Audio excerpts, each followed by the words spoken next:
Hi, my name is Lisa. I'm mother to Henry, who's 19 years old, and he was diagnosed with ASD when he was 2 years old. I first started to notice symptoms with Henry when he was about 10 months old. It took till he was 2 years old to get an actual diagnosis, but some of the things that I really noticed was that he wasn't meeting his milestones. He had quite poor eye contact.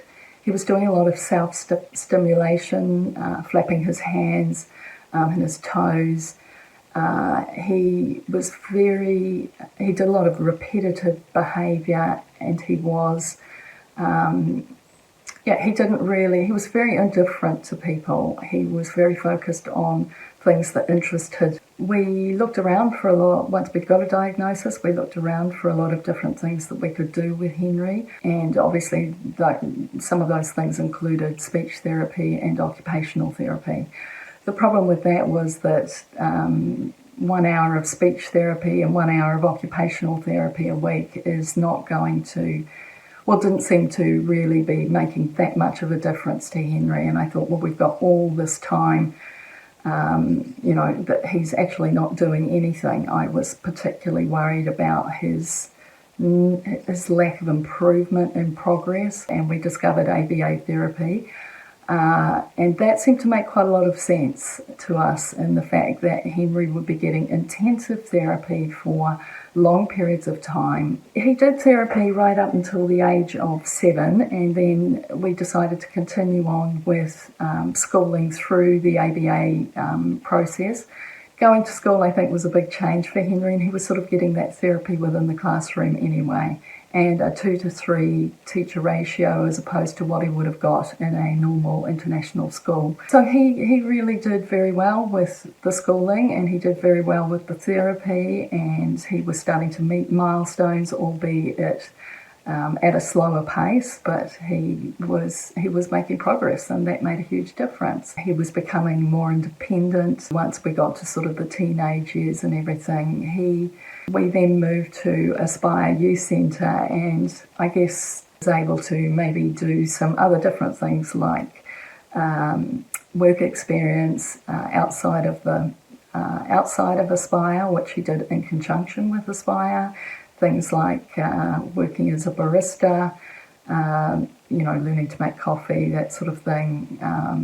Working in a cafe.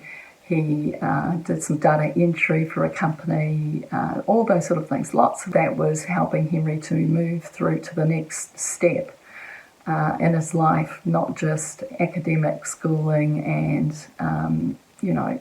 learning to how to social react, to work with people in the community. Fortunately, we got to the point where we actually had to move back to New Zealand, relocated just under a year ago now. We've been spending a lot of time with Henry in getting him readjusted into a new country, which he's actually adjusted quite well. He's got very, very good sense of direction skills, so that was quite helpful in the fact that even though we moved back to a new country, because he was able to, utilise those skills even though he was in a new country. So, he got himself a bus ticket, he figured out in Google Maps how to get from A to B, and that's been really quite helpful. We have recently just signed up to, or about to sign up to, a company called Project Employ, which works with ASD young adults,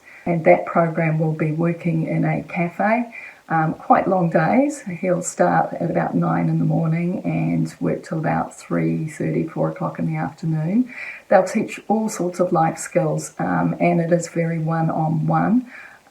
So he'll be serving at the counter, he'll be learning about food preparation, he'll be making coffee, he'll be learning about hygiene, he'll be having to interact with the general public.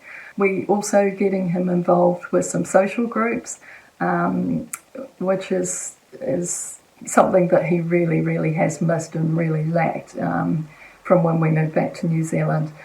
Really hard to move into a new country when you've got to start from scratch again. He's quite good helping around the house. He does He can do some grocery shopping things, so often I will give him a list of groceries to do so he can take himself off and go and buy groceries. And I think the next step is that, he needs to learn how to make some basic food, so we're not constantly doing that for him. So I'm hoping that he will make some friends during this transition period, and when we get him into some social things, he'll get to know people there and other young men, and it's very positive and very, I think he's very, very happy with how he's going, even though it's been a little bit slow. So I think Henry has come quite along. It's very positive in the fact that we were able to work with ABA therapy and apply that in his younger adult. And I think it can be quite helpful to sort of talk to other parents about it.